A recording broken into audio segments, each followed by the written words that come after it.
சகோதரி விஜயலட்சுமி அவர்களே, நீங்க 2011 சீமான் அவர்கள் மீது பாலியல் புகார் கொடுத்தீங்க. அந்த புகார் எதுக்காக அதிமுக கவர்மெண்ட்ல அது கிடப்பில் போட்டாங்கன்னு அதிமுக நட்பு வட்டாரத்தில் நான் விசாரிக்கும் போது, விஜயலட்சுமி அவர்கள் நிலையா இருக்க மாட்டாங்க, அவங்க புகாரை திரும்ப பெற்றிருப்பாங்க அப்படின்னு சொல்லிட்டு தான் சீமான் அவர்களுக்கு அந்த கவர்மெண்ட் ஃபேவரா போனாங்க.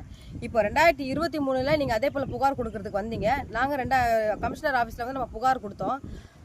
மாண்புமிகு முதலமைச்சர் அவர்கள் தமிழ்நாட்டில் இருக்கக்கூடிய பெண்களுக்கு நான் தந்தை ஸ்தானம் அப்படின்னு அவர் சொன்னதின் அடிப்படையில் அவர் காவல்துறையை முடுக்கி விட்டாரு. பாதிக்கப்பட்ட பெண்ணுக்கு உண்மையா பாதிக்கப்பட்ட அவங்களுக்கு நீதியை பெற்றுக் கொடுக்கணும். அதே போல காவல்துறை கடுமையா இது விசாரணையில ஈடுபட்டாங்க. அது எல்லாருக்குமே தெரியும். ஆனா திடீர்னு நீங்க என்ன பண்ணீங்கன்னா வலசரவாக்கம் போலீஸ் ஸ்டேஷன்ல போயிட்டு நீங்க புகாரை திரும்ப பெற்றீங்க. இப்ப திடீர்னு இப்ப மறுபடியும் இப்ப நேத்து இன்னைக்கு ஒரு வீடியோ போட்டிருக்கீங்க.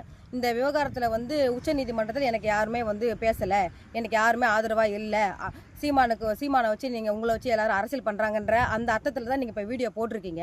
நீங்கள் ஏற்கனவே எனக்கு வீடியோ போட்டு தான் நீங்கள் வலசரவாக்கம் காவல் நிலையத்தில் நீங்கள் புகாரை திரும்ப பெற்றீங்க.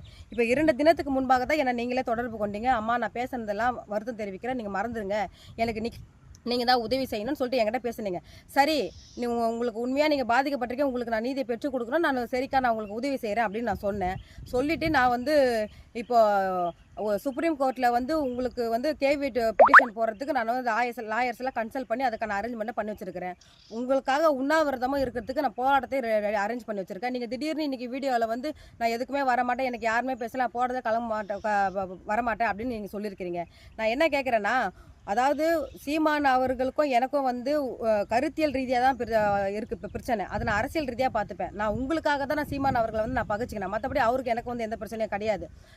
தமிழ்நாட்டிலே உங்களுக்காக சீமான் அவர்கள் தான் உங்களை அசிங்கப்படுத்திட்டு இருக்காரு. அதை சொல்லி தான் நம்ம தமிழ்நாட்டு மக்கள்கிட்ட ஆதரவு நிலையை ஆதரவு தளத்தை நாங்கள் உருவாக்கி வச்சிருக்கோம். ஆனால் நீங்கள் அந்த ஆதரவு தளத்தை நீங்கள் ஒரு வீடியோ மூலியமா அதை தவறாக நீங்கள் இது பேசுறீங்க.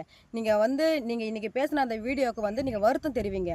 நான் இங்கே என்ன கேட்குறேன்னா, உங்களுக்கு என்ன வேணுன்றதை நீங்கள் ஓப்பனாக நீங்கள் கேட்கலாமே. நீங்கள் ஓப்பனாக உங்களுக்கு என்ன வேணும்னு நீங்கள் சொல்லுங்கள். அதை விட்டுட்டு அவங்க ஹெல்ப் பண்ணல, இவங்க ஹெல்ப் பண்ணலன்னு உதவி செய்ய வரவங்களை உதாசீனப்படுத்தக்கூடாது.